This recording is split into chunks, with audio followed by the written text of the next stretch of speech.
We've done many presentations over this past year and years before here on the Real Estate Show. So I thought it's time to have some fun and do a little bit of a review. It's the Real Estate Show.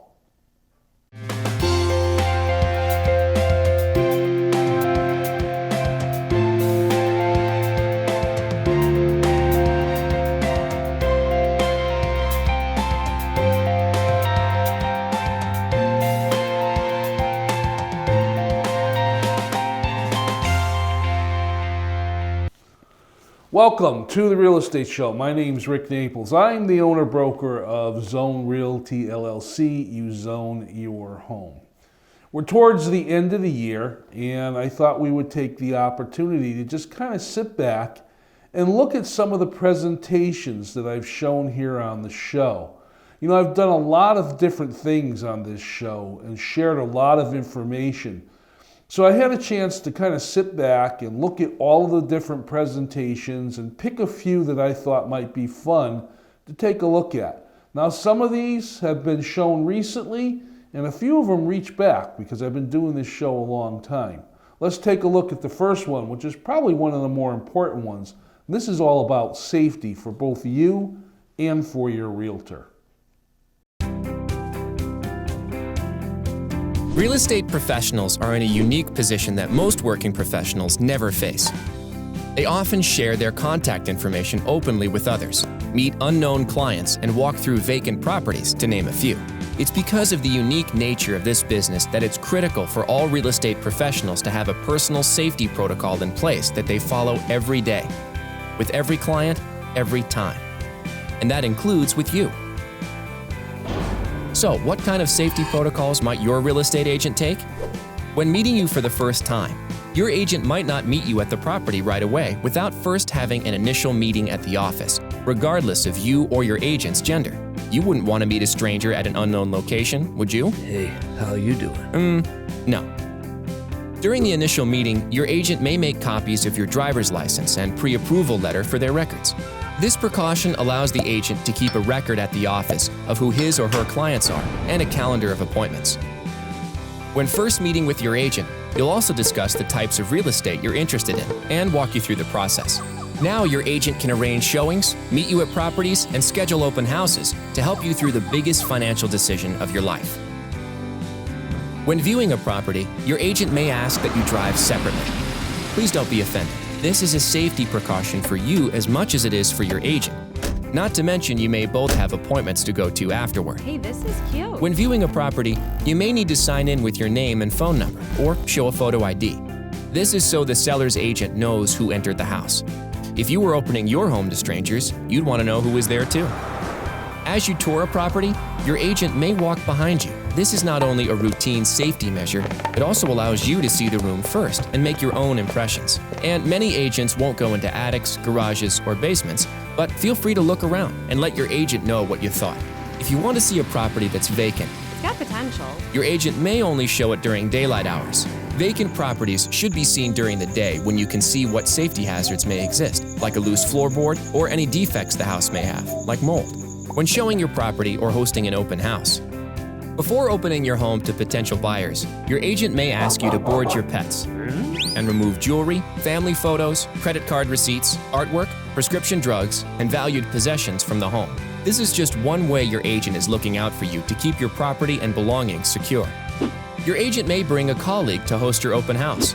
If there are several potential buyers walking through the home, even better to have two agents on hand to answer questions and keep an eye on things. Safety is an important part of real estate, and we appreciate you respecting the protocols and processes that have been put into place to keep you and your agent safe.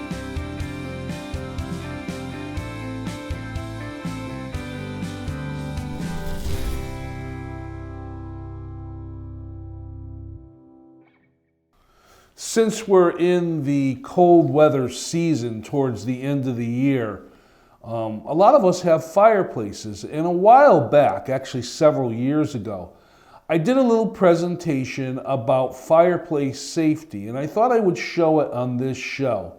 And I'm going to kind of apologize. It is a little dated, and you'll see what I mean when you see the presentation. Let's take a look.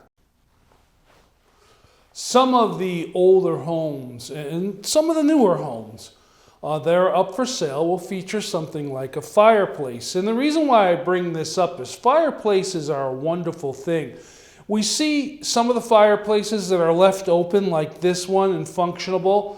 We see other fireplaces where people have added a wood burning stove insert or some kind of pellet stove insert. But the idea is the fireplace has always traditionally been an additional way to heat a home. I caution the sellers that are out there that are fortunate enough to have a fireplace and tend to use it during the colder weather. You want to make sure that your fireplace is in good working order, that your chimney has been cleaned, and that it's not going to have a situation where if you're burning a fire, you're going to be putting smoke into the home.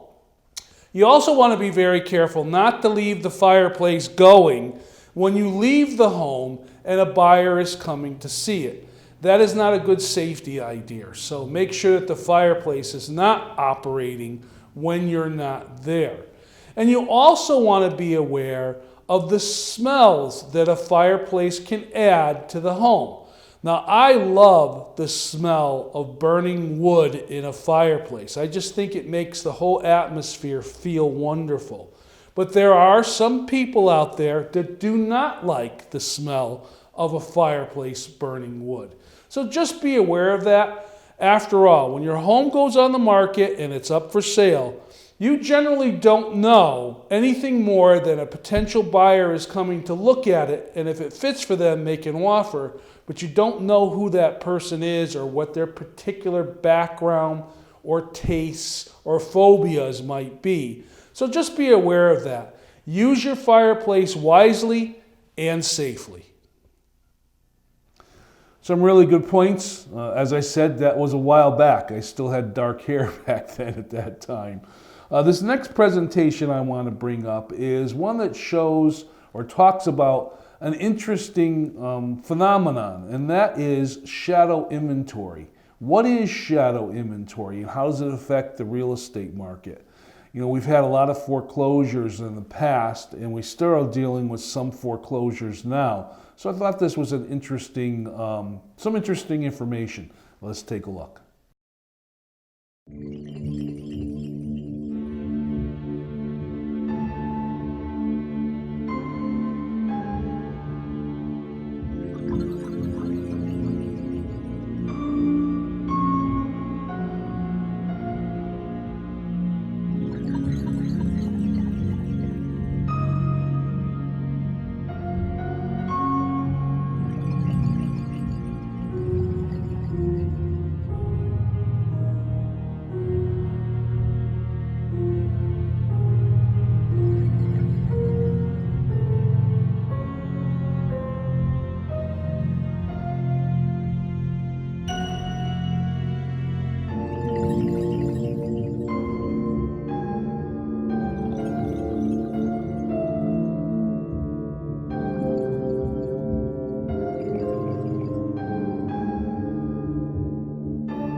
When it comes to buying a house, you make your offer and the offer is accepted. And then, of course, the next important step is to do an inspection. So here's a little presentation on home inspection.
Every once in a while here on the Real Estate Show, I kind of like to get off the beaten path a little bit and have a little fun.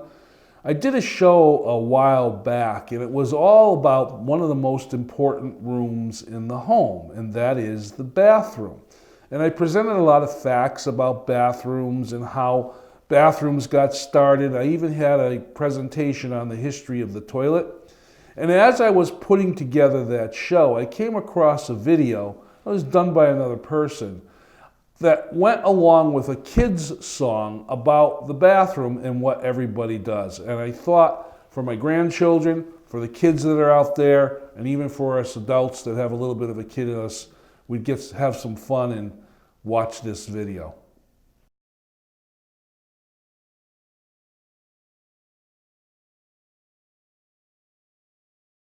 Oh dear, okay.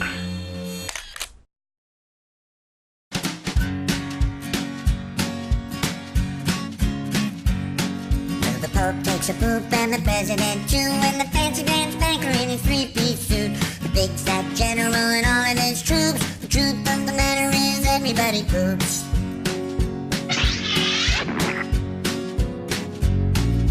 The famous brain surgeon has to lead his lump, and the high-priced model has to stop for a dump. But can the sides of Canada can't spray away the truth, 'cause even if they don't admit it, everybody poops.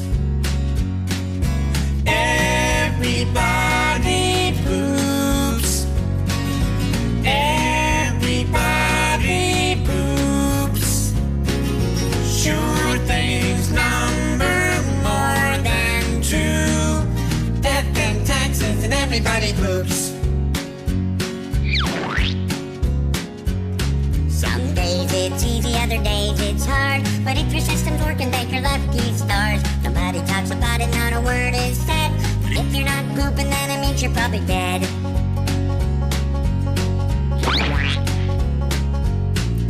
The destitute and homeless have to do it, it's true. But even all the wealthy people gotta make do. And if you live long enough, it's happening to you. Sooner or later, everybody poops. Everybody poops. Everybody poops. Sure things number more than two. Death and taxes and everybody poops. Death and taxes and everybody poops. Death and taxes and everybody poops. Doobie-doo.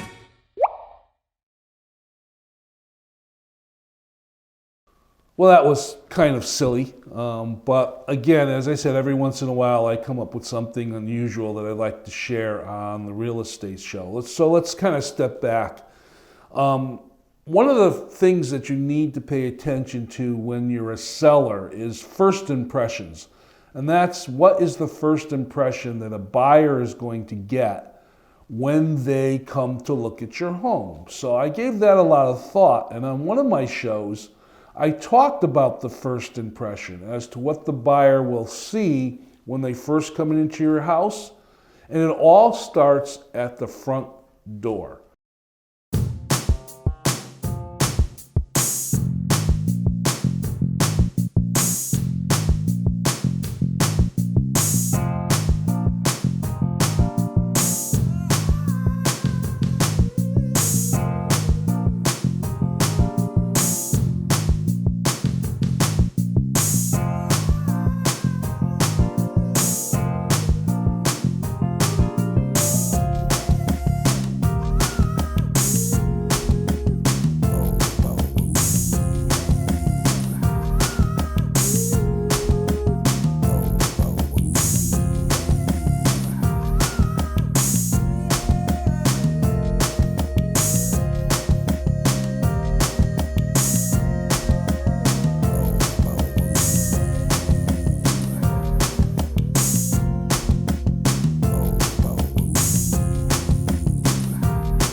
As a realtor, I'm sometimes asked, how is the realtor compensated? I mean, when do I pay the realtor? Well, it depends on whether you're a buyer or a seller, whether you're renting or you're buying. The bottom line is a realtor is not paid or earns a commission, you might say, unless a transaction completes. In other words, the house gets sold and you go to the closing and the house closes. How the mathematics work on how a commission is paid and so on and so forth, that's something you can discuss with your realtor because each situation is different. But I put together a short little presentation on when the realtor is paid.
As I said at the very beginning of the show, we've been on the air here for quite a long time, and during the course of the years, we've uncovered a lot of interesting facts that we've shared with you, our audience, about real estate.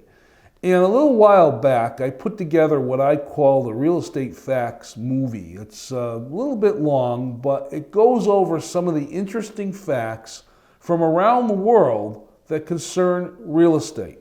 Let's sit back and watch. Check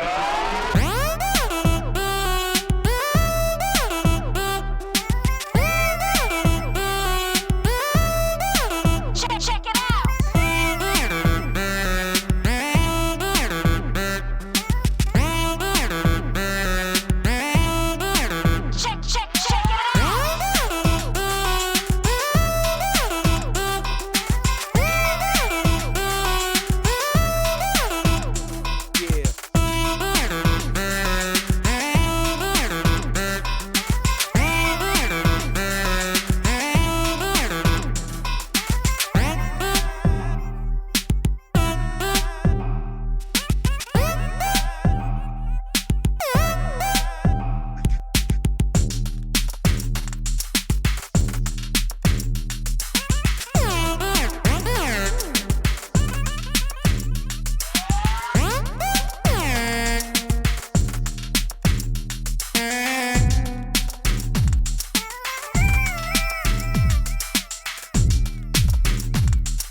This is the portion of the real estate show I call the real estate mailbag. It allows me to ask questions that are sent to me here at the real estate show, or just talk about different comments or the subject of the show or whatever happens to be on my mind. And a lot of times when I look at this section, I go back and I look at all the emails that have been sent in and see if there's any interesting ones to share with you.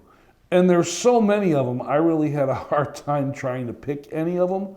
But one of the most common ones that seems to come in, and it's asked me a lot, is when is the right time for me to sell my home, or when is the right time for me to buy my home? And again, I always answer that question one way. The right time is when it is right for you.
My name is Rick Naples, and this has been the Real Estate Show. I thank you very much for watching. I'll see you next time.